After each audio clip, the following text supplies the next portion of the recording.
नमस्कार मंडळी, कालच गावी आलो. पावसाळा जवळ आला आहे, त्यामुळे सगळ्या मासे पकडण्याच्या अवजारांची डागडुजी चालली होती.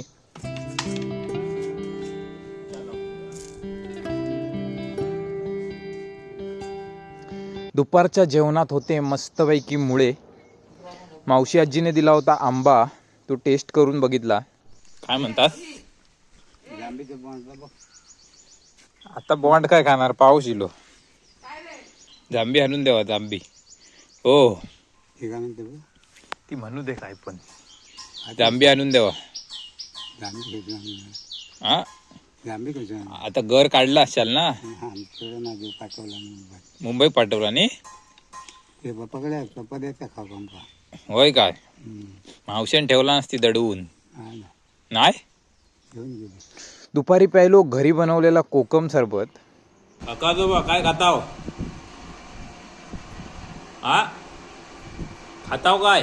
बटाटे. बटाटे आणि काय विसरलास? मुळे मुळे. आज जरा संध्याकाळचा खिमाट खाऊचा मूड झाला. संध्याकाळच्या नीरव शांततेत वडाखाली गप्पा रंगल्या. भेटूयात पुढच्या व्हिडिओत.